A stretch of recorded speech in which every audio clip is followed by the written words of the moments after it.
بسم اللہ الرحمن الرحیم۔ السلام علیکم ورحمۃ اللہ وبرکاتہ۔ حضور اقدس صلی اللہ علیہ وآلہ وسلم نے معراج کے دوران جہنم کے دروغہ مالک کو دیکھا۔ وہ انتہائی سخت طبیعت کا فرشتہ ہے، اس کے چہرے پر غصہ اور غضب رہتا ہے۔ آپ صلی اللہ علیہ وآلہ وسلم نے اسے سلام کیا۔ دروغہ نے سلام کا جواب دیا، خوش آمدید بھی کہا، لیکن مسکرایا نہیں۔ اس پر حضور نبی کریم صلی اللہ علیہ وآلہ وسلم نے جبرائیل علیہ السلام سے فرمایا، یہ کیا بات ہے کہ میں آسمان والوں میں سے جس سے بھی ملا اس نے مسکرا کر میرا استقبال کیا، مگر دروغہ جہنم نے مسکرا کر بات نہیں کی۔ اس پر جبرائیل علیہ السلام نے کہا، یہ جہنم کا دروغہ ہے، جب سے پیدا ہوا ہے آج تک کبھی نہیں ہنسا۔ اگر یہ ہنس سکتا تو صرف آپ ہی کے لیے ہنستا۔ یہ بات اچھی طرح جان لیں کہ نبی کریم صلی اللہ علیہ وآلہ وسلم کو معراج جاگنے کی حالت میں جسم اور روح دونوں کے ساتھ ہوئی۔ بعض لوگ معراج کو صرف ایک خواب کہتے ہیں اور بعض کہتے ہیں صرف روح گئی تھی، جسم ساتھ نہیں گیا تھا۔ اگر یہ دونوں باتیں ہوتی تو پھر معراج کے واقعے کی بھلا کیا خصوصیت تھی؟ خواب میں تو عام آدمی بھی بہت کچھ دیکھ لیتا ہے۔ معراج کی اصل خصوصیت ہی یہ ہے کہ آپ صلی اللہ علیہ وآلہ وسلم جسم سمیت آسمانوں پر تشریف لے گئے، لہٰذا گمراہ لوگوں کے بہکاوے میں مت آئیں۔ اور پھر یہ بات بھی ہے کہ اگر یہ صرف خواب ہوتا یا معراج صرف روح کو ہوتی تو مشرکین مکہ مذاق نہ اڑاتے، جبکہ انہوں نے ماننے سے انکار کیا اور مذاق بھی اڑایا۔ خواب میں دیکھے کسی واقعے پر بھلا کوئی کیوں مذاق اڑاتا؟ معراج کے بارے میں اس مسئلے میں بھی اختلاف پایا جاتا ہے کہ نبی کریم صلی اللہ علیہ وآلہ وسلم نے اللہ تبارک و تعالیٰ کو دیکھا یا نہیں۔ اس بارے میں دونوں طرح کی احادیث موجود ہیں۔ اس معاملے میں بہتر یہ ہے کہ ہم خاموشی اختیار کریں، کیونکہ یہ ہمارے اعتقاد کا مسئلہ نہیں ہے، نہ ہم سے قیامت کے دن یہ سوال پوچھا جائے گا۔ حضور صلی اللہ علیہ وآلہ وسلم اللہ تبارک و تعالیٰ سے ہم کلامی کے بعد آسمانوں سے واپس زمین پر تشریف لے آئے۔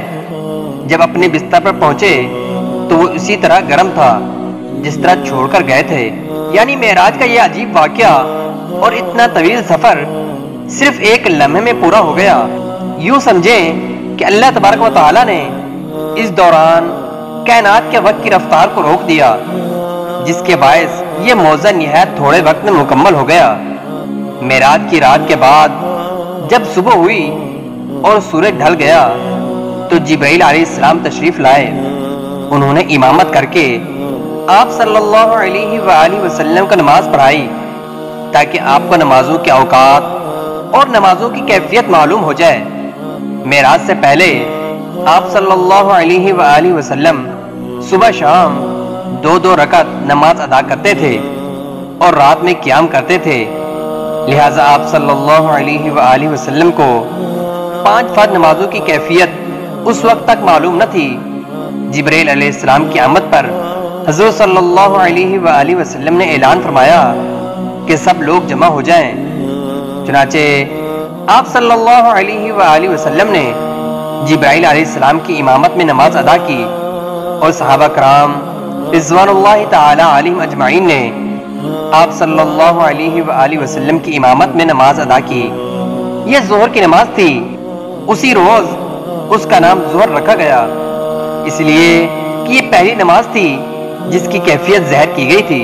چونکہ دوپہر کو عربی میں ظہیرہ کہتے ہیں، اس لیے یہ بھی ہو سکتا ہے یہ نام اس بنیاد پر رکھا گیا ہو کیونکہ یہ نماز دوپہر کو پڑھی جاتی ہے۔ اس نماز میں آپ نے 4 رکعت پڑھائی اور قرآن کریم آواز سے نہیں پڑھا۔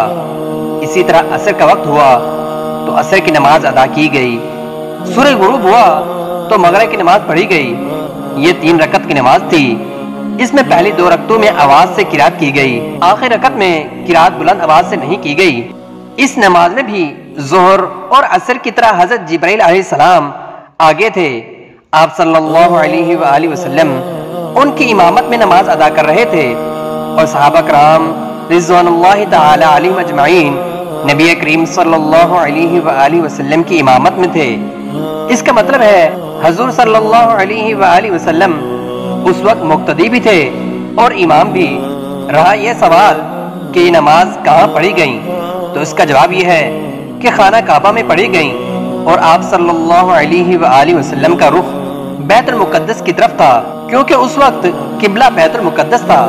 حضور صلی اللہ علیہ وآلہ وسلم جب تک مکہ معظمہ میں رہے اسی کی سمت منہ کر کے نماز ادا کرتے رہے۔ جبرائیل علیہ السلام نے پہلے دن نمازوں کے اول وقت میں یہ نمازیں پڑھائیں اور دوسرے دن آخری وقت میں، تاکہ معلوم ہو جائے نمازوں کے اوقات کہاں سے کہاں تک ہیں۔ اس طرح یہ 5 نمازیں فرض ہوئیں اور ان کے پڑھنے کا طریقہ بھی آسمان سے نازل ہوا۔ آج کچھ لوگ کہتے نظر آتے ہیں نماز کا کوئی طریقہ قرآن سے ثابت نہیں، لہذا نماز کسی بھی طریقے سے پڑھی جا سکتی ہے، ہم تو بس قرآن کو مانتے ہیں۔ ایسے لوگ صریح گمراہی میں مبتلا ہیں۔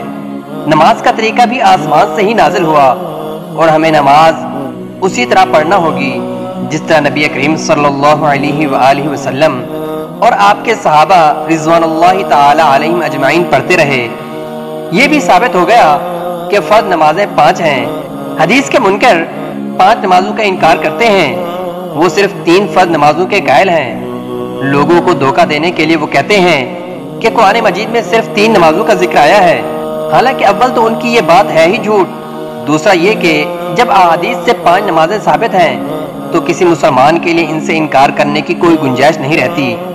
5 نمازوں کی حکمت کے بارے میں علماء کرام نے لکھا ہے کہ انسان کے اندر اللہ تبارک و تعالی نے 5 حواس یعنی 5 حصے رکھی ہیں۔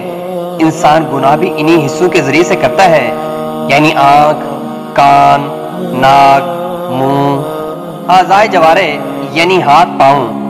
لہٰذا نمازیں بھی 5 مقرر کی گئیں تاکہ ان 5 حواسوں کے ذریعے دن اور رات میں جو گناہ انسان سے ہو جائیں وہ ان 5 نمازوں کے ذریعے دھل جائیں۔ اس کے علاوہ بھی بے شمار حکمتیں ہیں۔